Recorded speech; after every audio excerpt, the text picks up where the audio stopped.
Hi, everybody. It's great to see you here. Happy Tuesday. Is it Tuesday this week? Today? This week. Speaking of this week, it is Transgender Awareness Week, so let's celebrate that. Thank you so much for being here. We're excited to have you. So, for most of us, work is stressful in and of itself. Imagine carrying the added emotional weight of having to deny and suppress one of the most fundamental aspects of who you are, your gender identity, because it doesn't conform with society's norms regarding gender expression. And imagine how it would feel if you revealed your authentic self to those you work with and see every day, only to have them reject, ostracize, or ignore you as a result. While employers have had made huge strides for queer employees, many are slower in terms of gender diversity issues. According to the National Center of Transgender Equality, 90% of transgender people have experienced some form of workplace discrimination at one point in their life, and more than 1 in 4 transgender people have lost a job due to bias. In an ideal world, being transgender would be about as relevant as having brown eyes, but we're not quite there yet. We're here to have an open discussion about gender diverse experiences in the workplace and learn how everyone here can help create a more inclusive workplace. My name is Brian Pham. I use he, him pronouns, and I'm currently serving as the Executive Director of Out for Business, an organization here at the business school aimed to help create a more inclusive environment in the workplace. I'm really excited to host our panel today in collaboration with Blink, and I'm so excited to be joined by our wonderful panelists, Coley, Chris, and Mandy. Please give a warm welcome. Before we begin, just really quickly, can you introduce your name, your pronouns, and one highlight from your week so far? Yeah, it's going to be a little weird to hear me on the mic. So my name's Chris. I use they, them as pronouns, and this has been a really hard week for me, actually, hard month. I run an organization called T of Utah, and we've just been running like crazy. So to be honest, it's funny because I feel overwhelmed, but I can't remember anything I've done this month. Probably one of my favorite ones, maybe you'll hear my bio or not, is I'm openly polyamorous, and my partner and I recently did a documentary on what it's like to be LGBT and polyamorous in Utah. So that was a really fun moment to highlight. So as maybe some people know, this is my partner in front of me. So I'm Mandy, she, her.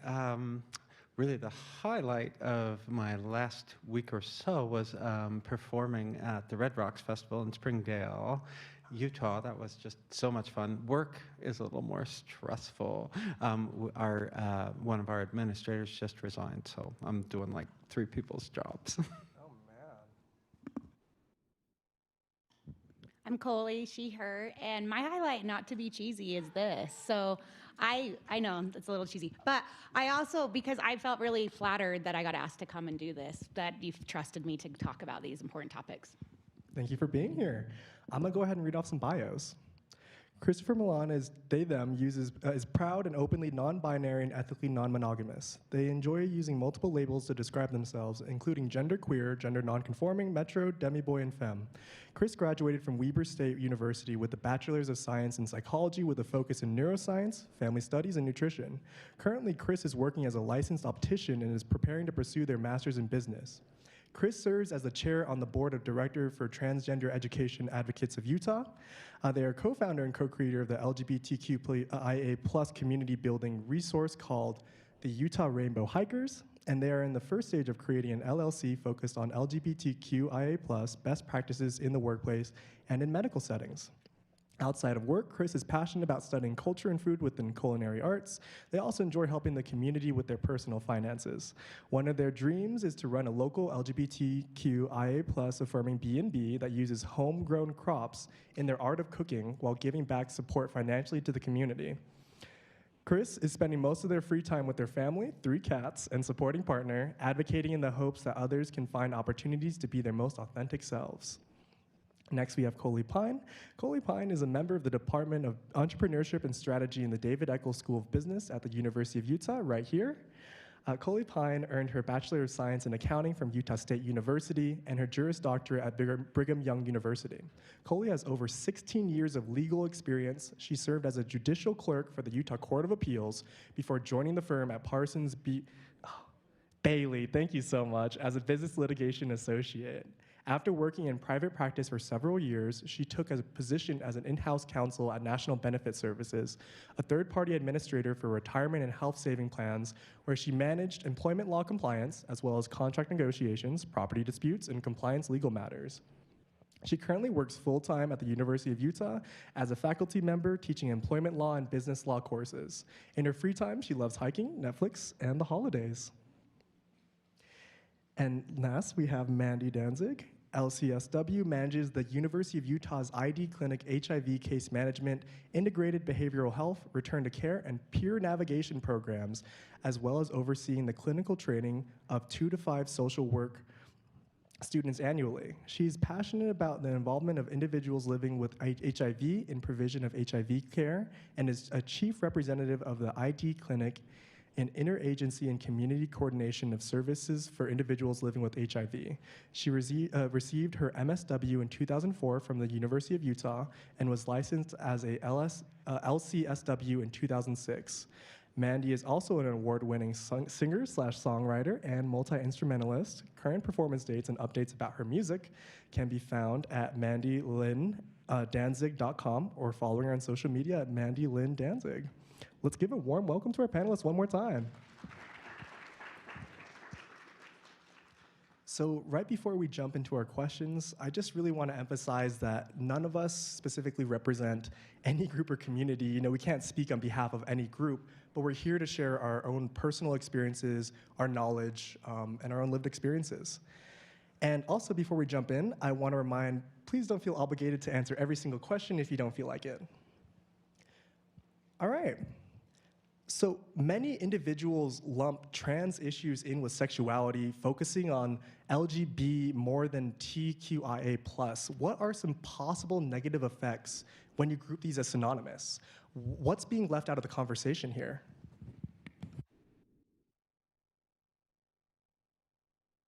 Well, I'll go ahead and start, I suppose.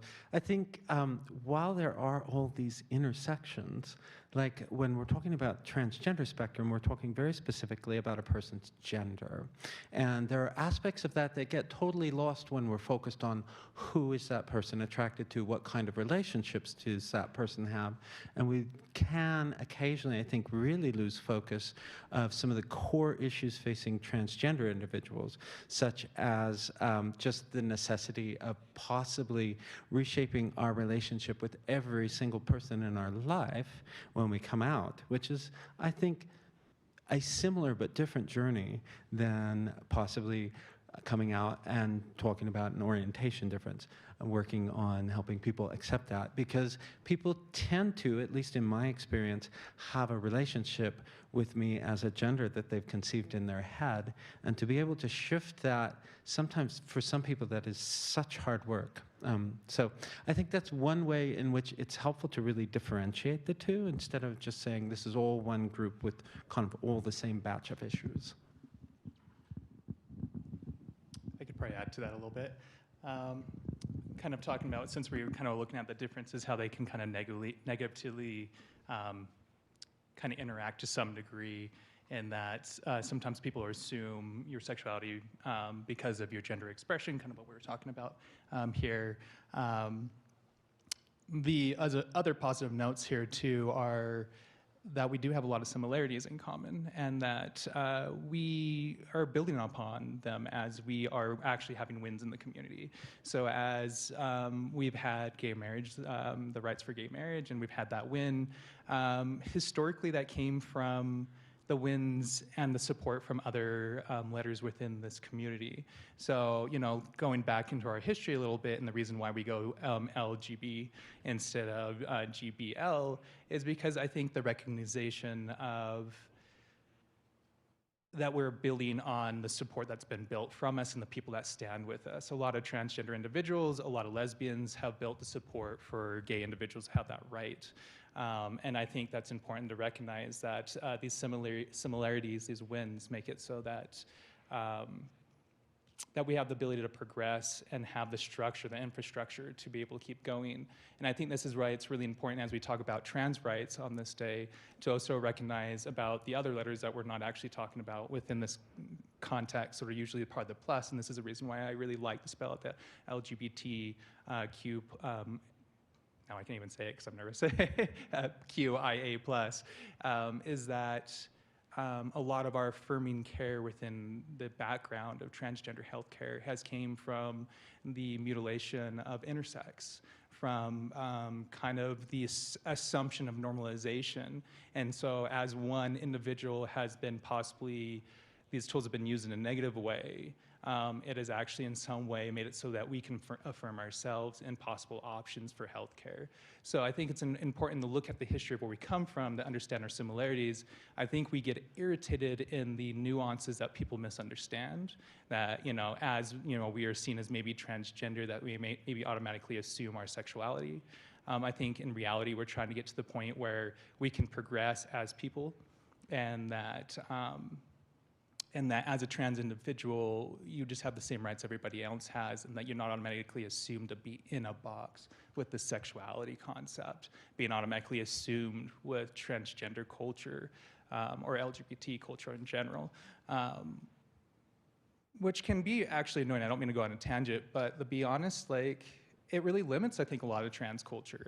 I know for myself coming out, the conversation's really confusing because a lot of times people would be like, so you're trans, I'm assuming you're also gay. And I'm like, how do I even answer that question? Because the reality is if you affirm my identity, especially as being non-binary, what is gay and what is straight? So, in essence, if I even answer your question, that's the problem. And I think that's where it really comes to is we need to build a different infrastructure that has the right terminology for our identities so that we can affirm ourselves. But I go too much there. No, that's great. Actually, I think you hit on a really key issue that I have thought about and didn't come up in all my nervousness up here, which is that most of these attraction-oriented descriptors are very binary, and transgender individuals really, I think, are a challenge to a gender binary, right? Some people, such as myself, are pretty binary, and others fall anywhere along that spectrum. And one of the things I think we could really gain in some ways when we look at a community of orientation and gender minorities, we're often used to, in our country, aiming at rights by looking at, okay, well, what's the easiest thing for us to fix? And that doesn't provide rights for everybody. If we look at the people with the most intersections and start working from there and create rights from the bottom up, I think that makes a big difference. And so I think you were talking about historically, we've advocated for people who, it's easier for society to see, oh, these individuals fit in a little bit more to our preconceptions about how humans are. And that might be, it would be lovely to be able to change it and say, could we radically rethink that and what would it look like? I think those bring up some really interesting topics, right? Being able to ask, what is this system? Thank you for sharing your insight. Yeah, absolutely. I was going to just say that legally speaking, I actually think it's helpful to keep them separate because when you're talking about accommodations, I think the accommodations would differ. And we're going to get into the Bostock case, I believe, later, but the huge case that came out that said that sexual orientation, transgender, gender identity are now protected under gender. I actually hope it goes further that they are their own protected classes. I think the legislature, the Senate needs to change that so that so employers can say, okay, these are both protected, you can't discriminate based on these, but I do think they have different, I would believe or would guess they would have different requests for accommodations. So I think joining them together can be confusing for companies and how to approach it versus separating them out so that they can be personalized. It's just my take on that. And Coley, that segues perfectly to our next question, is one of our pre-submitted audience questions. Speaking of audience questions, feel free to use menti.com and type in that code if you want to submit one. But one member asks, are there any current protections for transgender employees under the law? Further, in June of 2020, this landmark Supreme Court case, Bostock v. Clayton, clarified federal law regarding discrimination. Could you help us all understand the importance of this case and what it means for gender diverse individuals in the workplace? Yeah, so this is obviously a huge case. I was following it the whole time. So it was argued in November 2019 in front of the U.S. Supreme Court, came out the opinion in June 2020. And I talked about this case with Brian because I might say something that's going to sound horrible, but I'll explain it. I don't agree with the ruling of the case, but I think the case needed to happen. But let me explain that, because I know that might sound terrible. In the fact that the case was deciding whether or not transgender and gender identity should be federally protected, i.e. that a company can't discriminate employment decisions, firing, hiring, promoting, based on those, whether they should be counted as gender, because gender was already protected. I believe they should be their own protected classes. The court can't do that. It doesn't have the power to do that. That has to come through Congress. The problem was Congress wasn't doing it. So there were a lot of lobbyist movements that they were trying to get them to pass them as protected classes, and they just kept turning it down.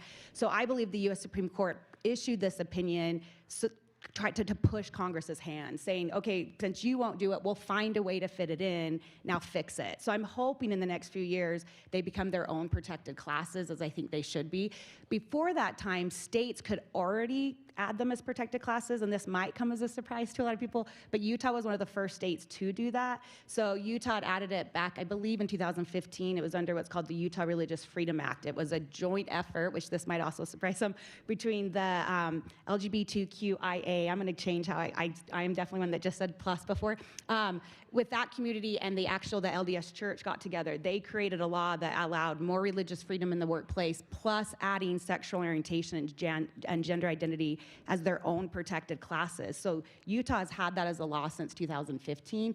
The federal law didn't. So it was really horrible. I'd read cases where, so I'm gonna be on a little bit of a tangent on this one, but I read cases where there would be, sexual orientation harassment in the workplace that literally brought me to tears. I get emotional even thinking about the case facts, because they were just horrible. And the judges would be almost crying in their opinion, saying, this is terrible, but we can't, it's not illegal, right? There's no protection. Please do something, but we're bound by the law and we can't change it. But why is this not protected? I mean, courts were just pleading to get this protected. So I am really glad the opinion came out. So now federally protected, it is protected under gender. So that was, again, pretty recent. We've also gone through a worldwide pandemic. So case law is a little slow coming out. So we're waiting to see how that's going to be interpreted. But my biggest piece of advice I'm telling companies is I think any gender-specific dress policy needs to be gone. I think it needs to be gender neutral. And thanks. I like it.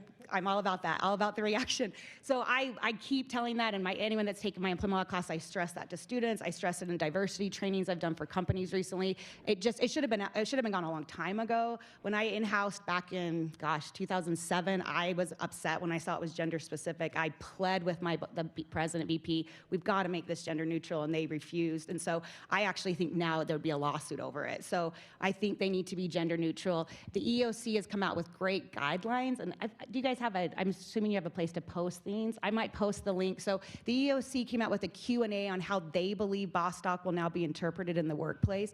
The problem is the EOC isn't law, it's just guidelines, but they're really influential to courts. And so I think they know what they're talking about. And they came out and said, based on this new law, employers cannot prevent someone of gender identity choosing which bathroom they use. They feel that would be discriminatory under the Bostock case.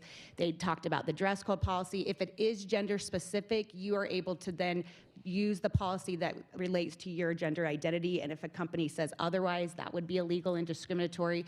They also said, and this one I'm curious to see how it will come out in the case law, and then I'll be done, sorry, because this is my legal in, and then I want to hear these beautiful voices, but they also talked about pronouns, and they said that having someone refuse to use your pronouns in a workplace could constitute what's called hostile work environment harassment if it's used to a certain level. So that has to be pretty severe and pervasive, but it can be evidence of it, right? So if they're refusing to use your pronouns and treating you in a hostile way, treating you in a way that you don't feel comfortable in your workplace, they think the Bostock case, the supporting that now they're protected classes, that will be protected as well. So that was a lot of law just thrown at you, and I can definitely follow up on anything more details. But anyway, did you guys have thoughts on the case? Sorry.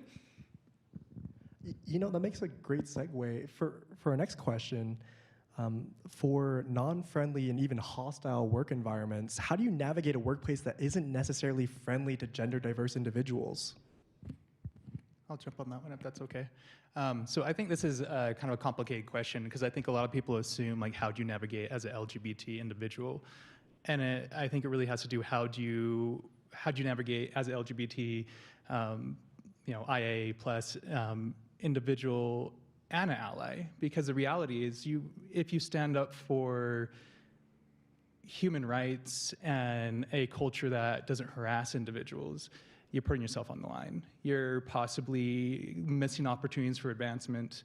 And this is reinforced. No matter what work we're in, no matter how inclusive we say we are, we have laws that, unless, like we were just talking about pronouns, unless we can, prove that somebody is really going out of their way to really hurt us, they're really hard to prove. And so, I work a lot with my company on kind of restructuring their policies, and within TIA of Utah, which stands for Transgender Education Advocates of Utah, we do a lot with workplace harassment. And I try to take away from the conversation of reacting to problems in a culture that reacts, and start kind of getting to the point of a culture that is progressively kind of, what's the word I'm looking for? A proactive culture, basically. A proactive culture that is putting infrastructure in the way, keeping people accountable, realizing that as we progress as LGBT individuals, we're not in a battle against just cis individuals. Just like as we fight for women's rights, we're not in a fight against men's rights. The reality is we're all in this together fighting toxicity. And I think that's a concept that we need to understand, is the toxic culture is the thing that hurts us, not necessarily the individual's identity. And so as we build these infrastructures in the workplace, and we can tag them to laws, as we progress, as, hopefully the equal, rights, policies and stuff kind of come through in laws. A lot of this will actually, because of that law and the, umbrella of it, will actually challenge a lot of the things that we've been having problems with. I'm talking too much, I'm rambling. But that's one of my biggest things is, obviously we can talk about standing up for individuals, and we can talk about pronouns and all these things. I'm definitely very opinionated on all this stuff, and we'll go over a little bit. I think a lot of it is really building a culture where we can keep people accountable for their actions in a proactive way. We can have conversations that we realize that people do have good intentions, but they have good intentions that they were brought up in a culture that has failed us. And it's the culture that hurts us more than the individual, in my opinion. And I think we need to acknowledge that, so that the individual doesn't feel scared to speak up because they're feeling like they're being blamed, and that we're actually fighting that toxic culture instead of the individual. But I'm rambling too much. Go ahead. I think, thanks. Now I have all these new ideas. I think this is a really tricky question, right? Like, so we've said it's possibly a hostile work environment, and I have worked in that environment here at the University of Utah, right? Like, the policies that made it easier for me to transition a couple of years ago weren't in place when I started working here. We did not have a combined dress code that was gender neutral. We actually had a different one. I had a non-binary employee that I wanted to hire, and a person in power came to me and said, "Are you sure you want to hire? I don't think we can hire that person because they dress weird," and I had to say, look, that's not how we're going to do it here, right? Like, so I could make certain decisions that I hope made a workplace safer for someone else, even when I wasn't feeling particularly safe and I wasn't really ready to be myself. So the first thing I would say is safety first, right? Like, whatever, take care of yourself. Make sure you are okay. If you need to be closeted, be closeted. If you need support, seek support. Begin looking for the allies on your team. And then I think as cultures shift, interventions change, right? We need somebody to come in and shake things up. But that's a very hard job, and it takes an incredibly strong person with a deep sense of self and a great support system, right? I might not be that person. I need to be really honest with myself about, what does my safety entail? Do I have to have this job? Can I afford to lose this job? These are all questions that I have to ask while I'm thinking about how to navigate a hostile environment. A hostile environment is about surviving. So I think when we talk about hostile environments, the first thing I say is focus on survival. What do I need? How do I open some doors to be a little bit safer? How do I make sure I have bathroom safety? How do I avoid hostile situations? And I think it's so lovely now to have legal protections, because that does allow us to make some insistence on, well, hey, this has to be shifted. And that's a that shifts the whole ground of all of this, because all of a sudden a hostile environment can be possibly shaped. I think it's a little tricky when you reshape an environment by force using law. There's often backlash. So are you going to be safe in that setting? So I think this is just such a difficult question. Having support groups, having supportive people, having supportive networks, having supportive colleagues, having a little bit of an underground, all of these things are very important in a hostile environment. I'm really glad I didn't go first, because I loved hearing those comments so much, because I think that's so important to note that I'm going to give you some laws to know on it, but you need to make sure you're safe, right? I loved that. I'm so emotional, I don't know why. But I just thought that was such great advice from both. So as far as if you do have that happen and you feel comfortable reporting it, your company should have an HR policy, look in your employee handbook. If they should have some type of procedure in which you can report discrimination. If they don't, they're opening themselves up to liability. That's a big protection. So I always advise companies to have that. It gives them a little protection. But look for that. See if there's a route you can take once you feel comfortable, if you feel comfortable talking. If you do report it and then there are negative actions taken against you, that's a separate legal claim under Civil Rights Act of 1964. That's called retaliation. And so that would be, but again, that could still happen, and then you're forced to have to face those legal issues. So if you've got to make sure you feel comfortable doing that. And then that's, I think, when changes sometimes happen too, right? When voices get stronger and feel that comfort level, then companies are forced to respond. And if that ever happens, and I'm sure my email, you can put my email, feel free to email me too, and I can advise legally. I'm happy to answer any of those questions too. I might need that advisory. Experienced that before, sure. But can I follow up and ask, for cis allies, what can we do to help create that safety in our position?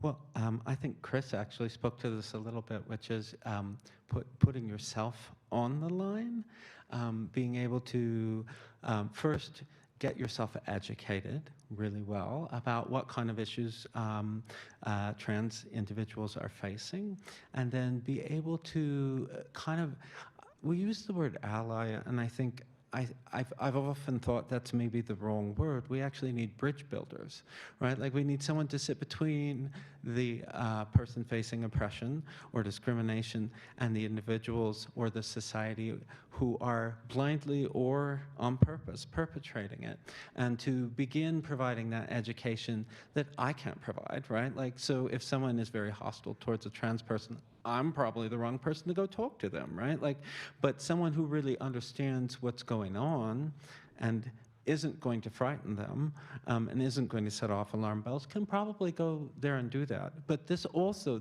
requires taking risks. For instance, a cisgender person who's just insistent on, I introduce myself with my pronouns and I ask people their pronouns. This is a hugely helpful cultural shift to help everyone understand, oh, you can't just assume what that person's gender is or what their pronouns are, and their pronouns might not actually be their gender, it might be what they're using at work. So this is all just like, what are you using today? How do you want to be referred to? Like, helping create that cultural shift that we need is hugely important. And so it does require entering the discomfort, I think, a little bit of whoever's being oppressed to then be that bridge builder. Can I add to that a little bit? So I like what you were talking about, like the extension to allies, because I always see like the difference between allies and advocates as allies. You know, we want to make a better world. Advocates put themselves on the line to make that world happen. I feel like partially what I feel like as an advocate you can do, even if you don't want to get yourself into what I call kind of the messy zone, is actually just doing the infrastructure, like I keep on coming back to. Talk to your company and ask why it may not be professionally seen to have your pronouns on a name badge. Recently in my company, I was told I could have a name badge that reflected my gender identity and who I am as an individual, and I put my pronouns on. And then I was recently pulled in and said that pronouns on a name badge, as this company owns this, is seen as unprofessional, and I must take them off. And I referred things to the progression that we've seen in other companies such as Target, and and just in general how pronouns are important because they're a way to communicate to me. And the reason why we have them on a name badge is that name badge shows that the umbrella company supports us, as well as if you don't know how to automatically see me, you're most likely going to misgender me. And if you misgender me, the conversation's going to be uncomfortable. If the conversation's uncomfortable, the company's not going to get what it wants. So this is in the benefit of the company in the long run.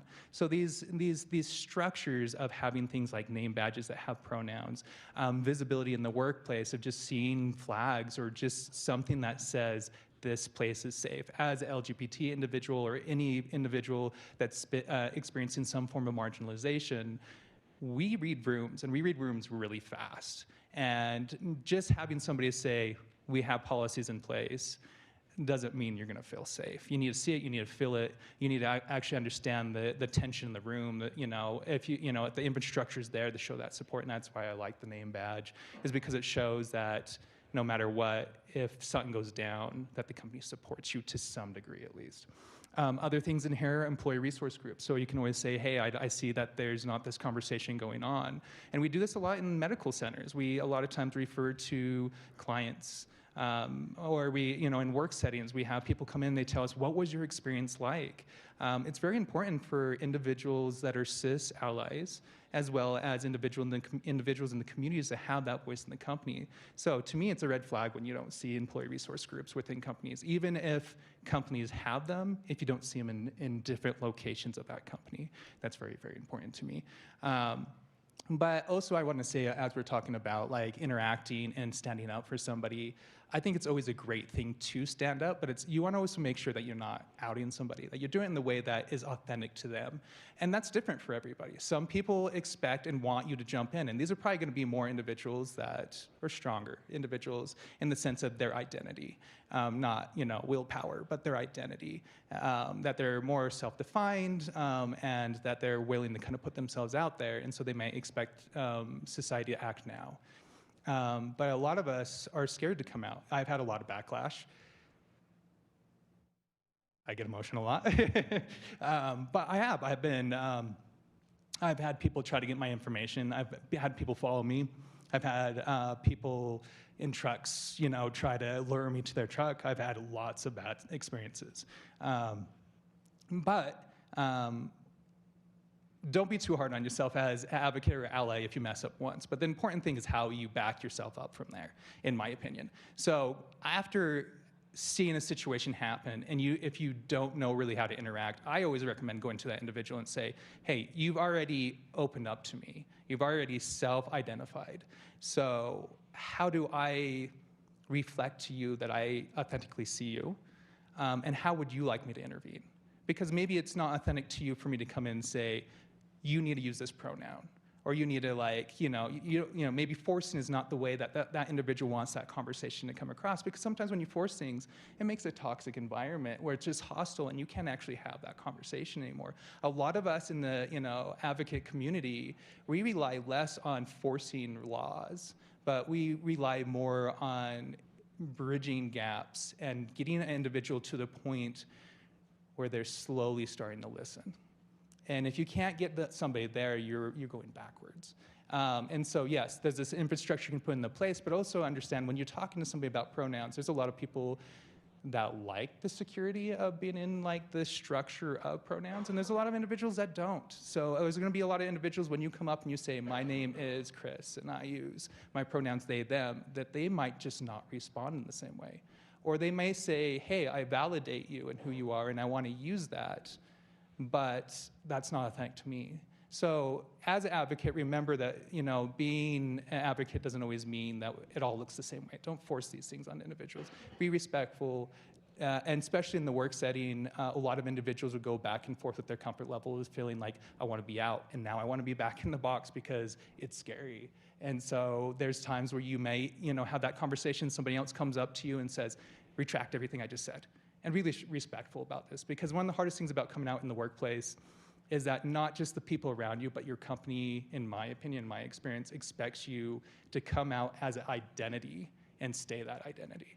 You know, this is what's hard to be a non-binary person in the workplace, is because when you come out with the structure of the law supporting you as a trans individual, they may recognize that non-binary and other, you know, gender fluid identities fit under that, but a lot of times they don't speak to it.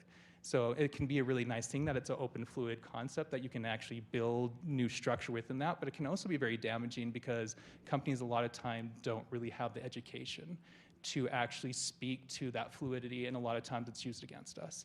So just realize, try not to see people as a transfer from one to the other that's stagnant and that's gonna stay, and give people room to grow, because the reason why it's kind of hard for us as we're finding our identity is because we're doing that later in life when people feel like we're expected to already know that. Whereas a lot of us, when we're children, we have that experience to try and fail and go back and come back. And so, yeah, just give people room. But anyways, I'm talking too much. Hey, thank you so much for being willing to share your experiences and your insight. Really appreciate it. Last question before we turn it over to audience. Can I ask, where do you see this general conversation going? What's next for the state of inclusion in the workplace? I think, well, I know that the laws need to change and evolve still. So I'm super curious to see, again, the way that works, we have a US Supreme Court decision, but then we're gonna see how that applies to cases. And so we're gonna see that through actual lawsuits coming up and how the law evolves on it. I hope, and when this happens, I want an email from all of you saying you were right, but I hope within the next couple of years, we do have Congress changing Title VII to add sexual orientation, gender, identity, and possibly others as different individual protected classes with their own unique approach.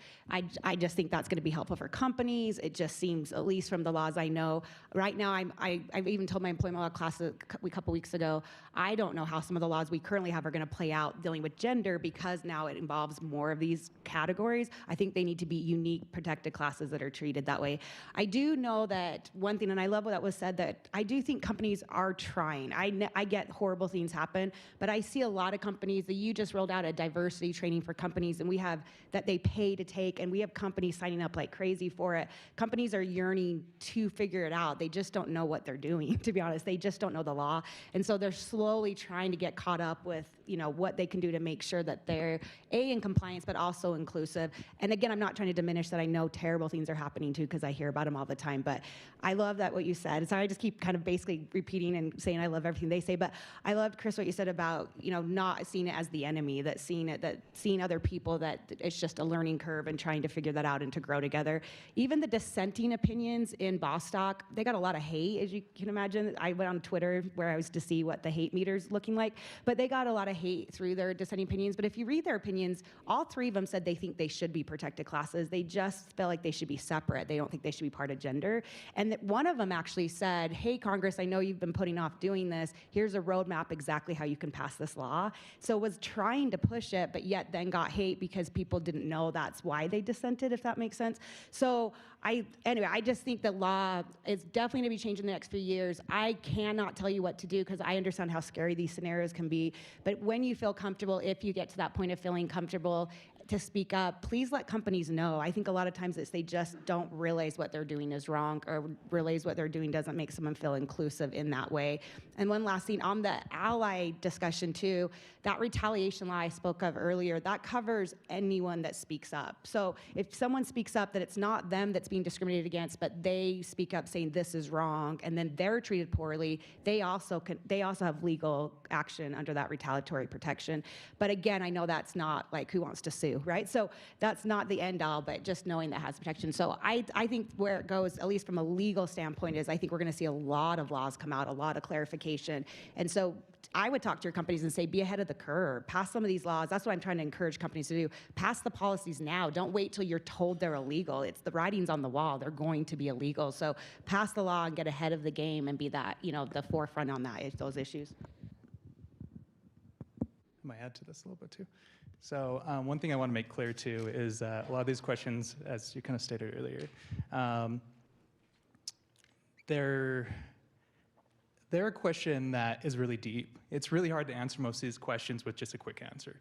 We're going over a lot of different topics that, as we answer these questions, it actually might even come across as that we're almost being negligent or disrespectful because we're not going into things like, other marginalized groups or the history of our system having issues from back all the way from colonization and our justice system feeling this, and that trans individuals experience, more times of incarceration or, subjected to more homelessness from this broken system. There's a lot of things we're really not talking about, and the reality is we need hours to really kind of go over this discussion. On top of that, I find this question really interesting because at first it triggered me a little bit, and not in a negative way, but it reminded me of the 90s because I went to high school in the 90s.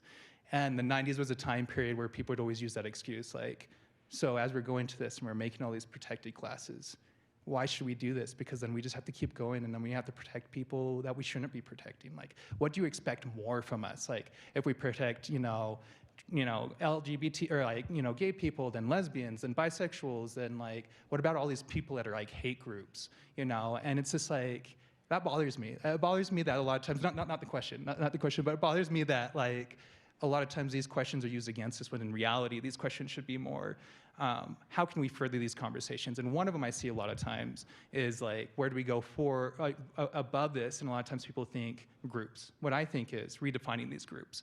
So as we've been having these conversations about trans individuals, we've always had this conversation saying we shouldn't expect people to change now. We see people struggling now, and we should give them the space. It's hard, and we hear this a lot. But the reality is, it's been 70 years. Way more than 70 years. That time has passed. If we're not to that point, it's because we're neglectful.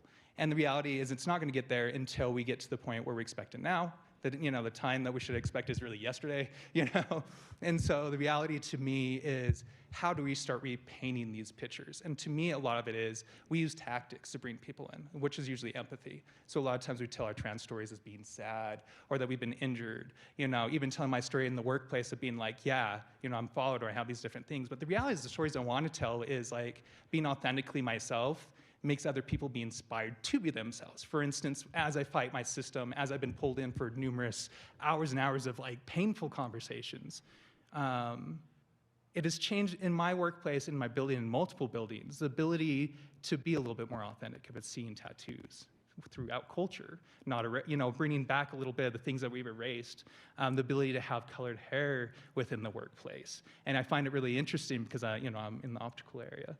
And so I'm right next to an audiologist. And my audiologist came in the other day with purple hair, which was normally not an okay thing, but now is not even part of the policy anymore. We're starting to get to a point where these policies are changing. We're on the cusp of a lot of this stuff. I don't think we can obviously have our rights taken away from us, but I think we're on the cusp of a lot of these changing with the law. And the reality is, how are we going to do it? So we're going to do this by losing a lot of people through a lot of pain, which is sad to see. But what I like to see personally, and I get emotional, sorry, is this conversation from a lot of documentaries that are coming out these days. And there's a lot more saying, we don't need to use this tactic of empathy anymore, even though it's a great tactic. We need to show that people are authentically amazing, and that is inspirational. And instead of crying because it's painful, we cry because it's exciting, So you see a lot of these documentaries come out, and I'm blanking on the name because I'm dyslexic and I can't pull words. Disclosure, that's what it is. Okay, I looked at my partner because it helps me read. Disclosure. And what I like about this conversation is it's not a fix-all, but it shows the history. And it shows this history of hitting a point that says we need to start telling our story different. We need to start appreciating things, and we need to start seeing people that start building laws and policies that reflect that we are happy people. Not people that are just always getting hurt, that we need protection, that we need to start having options. Because if people don't see us as people, we're not going to have things like bowling leagues and all these different things to come to. And what kind of life existence is it if you're just always tired? Because the reality is, if you see policies changing, it's because people are working hard and they're tired. Most of these people are really tired. So, takeaway.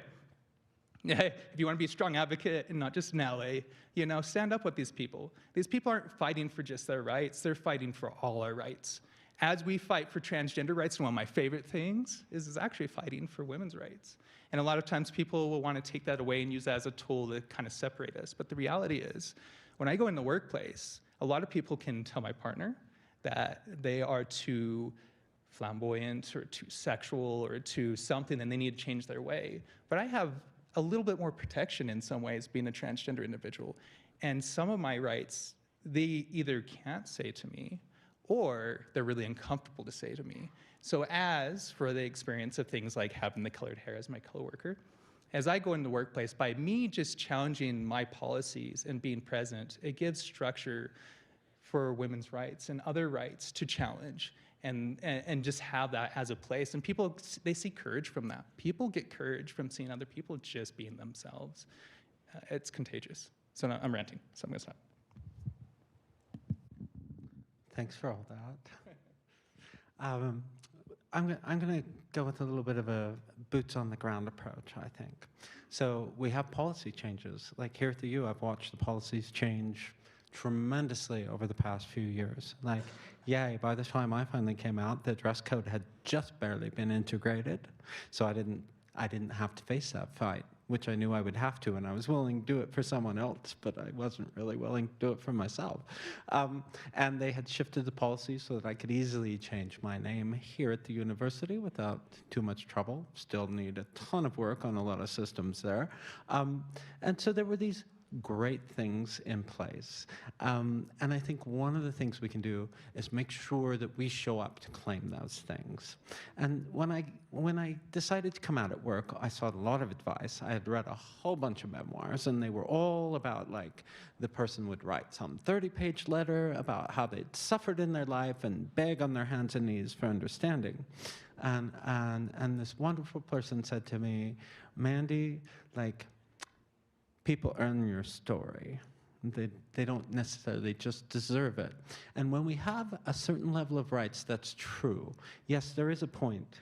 I think you've spoken eloquently to it, that we have to come in and beg and tell this. But telling the story of how fabulous we are, how wonderful we are, how much more work I get done because I'm not wasting my time being miserable, right? Like, I can show up to work and be authentically myself and just really do a great job. And actually showing up and saying, okay, here's how this is the name you should use for me. These are the pronouns you should use for me. And then getting to work. I think that's kind of the next step here. And you mentioned asking for the things that we need. Well, so yay, finally, name badges at the university can have pronouns on them, but also there's a $50 charge if you want to do that. How silly is that, right? Why are they doing that to me now, right? Like, so the other thing that I think is super important is to really talk to companies about how are you making these policies? Who are you asking about them? So many times I see cisgender individuals doing a little bit of reading and feeling woke and deciding that they now know just what needs to happen for their transgender people in their company. And a dilemma is that we really need, like, one of the mantras I use in HIV care is nothing about us without us is for us, right? Like, if we don't go to the community that is impacted and say, what do you need? And we can't go to just one person because one person doesn't represent the community. The voices of the community need to be heard. So what's next? So I want people maybe asking their companies, how are you making these decisions? Who's involved? Do you have a transgender advisory board to help you make decisions about this? These are really important things that we can do to kind of take the rights that are there and move them into the next level. Start presenting the story differently, which is, I'm wonderful. Don't you wish you'd known me for all those years before, but now you do, right? Like, yay. And shift into kind of that kind of mode. I think that's hopefully where we're at in a lot of places in the country. Thank you all so much. We can now open up to audience questions. Please raise your hand, feel free, and I'll walk by with a microphone.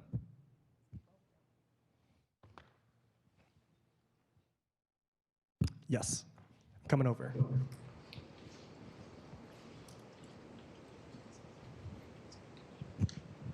Okay, this was submitted by someone in our online audience. How do you handle situations in which someone may have the best intentions but says something that makes you uncomfortable? If you point it out, do you find that people get defensive, and how do you best navigate that? So always people get defensive. I haven't seen that not happen. My intentions were good. And as a society, we're just terrible at accepting, oh, the thing I just did had a very negative impact. What a surprise. I could learn something. We're just so bad at that. We want to be like, well, that's not what I intended. So I find for myself that it's best to be very gentle. If I'm going to correct somebody about someone's pronouns, I probably just try and say a sentence with the pronouns in it and see if maybe they catch on. And if I really have to correct them, usually I say, oh, I think they prefer they, them, right? Like just super gentle, not accusatory, not like you did a wrong thing. Because people are so, like, here's the thing. People are trying to be appreciative. How many, like, wonderful people that would like to be my friend have asked me, gee, are you pre or post-op? I'm like, well, I don't really think that's any of your business, right? Like, that's kind of like, I don't want to be rude, but that's kind of sexual harassment, you know? And so being a little gentle and maybe saying, oh, hey, I bet you didn't know this, but most of us really prefer not to have questions about our sex lives or our genitals or our medical care, kind of like everyone else, except that was snarky, so I try and remove that from it. It's hard for me to remove the snark, I'll be honest. So, you said that super well. Actually, you're so eloquent in the way you talk. I love it. Just to add to that just a little bit is really just know that the more you build this infrastructure within your group and you have these conversations, it's surprisingly, you don't have to have as many of these awkward conversations because people start realizing that around you, start protecting you a little bit more, start maybe introducing you with your pronouns for you, around you. So I think the best thing you can do in the workplace is realize it's going to be maybe a little hard at first because infrastructure's not placed, but just know it does get a lot easier as you let other people know how to interact. And it's unfortunate that we have to express ourselves that way. But I a lot of times just like to turn around to a very relatable way. So, you know, like sexual harassment, being like, hey, how would you feel if we had that conversation as well to it? I know this still places blame. It's kind of hard to use the bandage approach of, you know, saying, hey, you know, you did something wrong. Instead of it just being like a proactive, like, you know, in the community, we know we don't do this because we've already had this conversation growing up throughout high school and junior high. And We can go ahead and take one more question.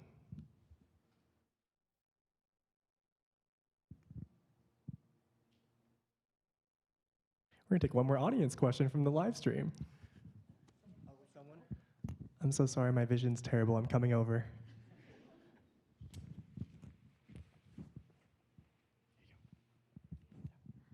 I was just curious to ask, for those who maybe haven't had the chance to explore their identity or sexuality as thoroughly as they would like, what are some recommendations that you would suggest? And how do we kind of go about that in a way that helps us like feel safe? Because like you said, some people, they don't like to put labels on things, and some people is me.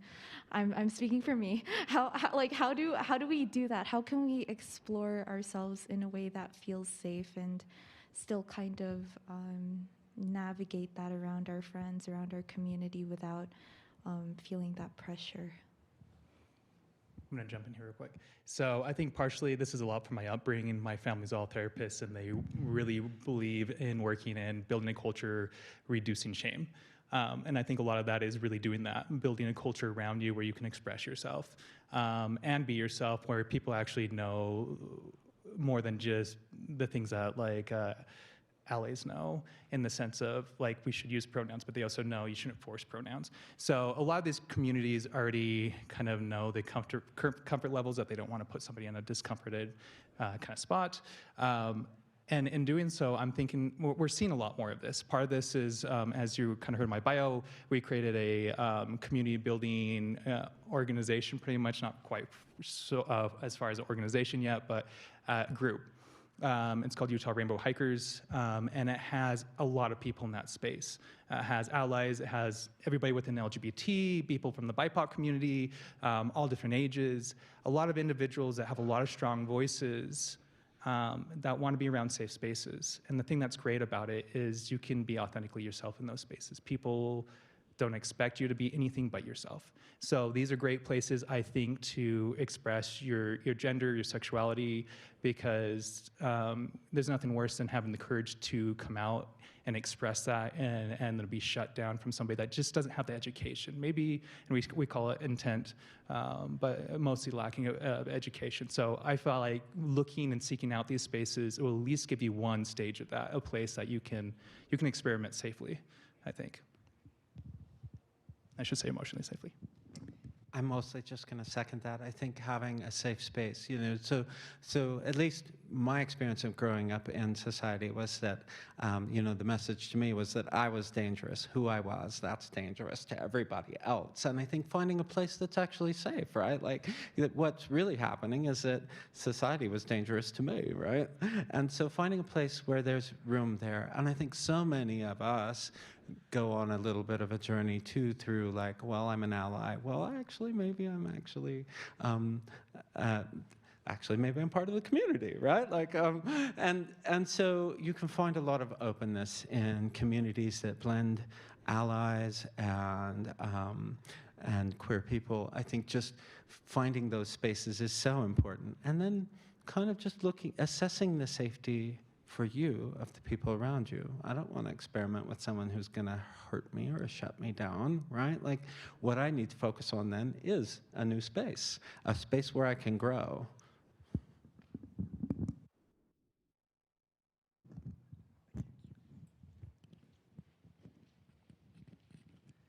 And that will conclude our panel today. Thank you so much, everybody, for being here. Thank you for being part of this dialogue. As we recognize, it's just the start of conversation. We could spend hours and hours and hours, I imagine, but it's okay. It's a start of a dialogue and become better bridge builders. With that, I'd like to plug Out for Business as well as Blink. Follow us on Instagram at @outforbusiness, out with the number 4, for future events. And thank you so much for being here. We hope you have an absolutely wonderful rest of your day.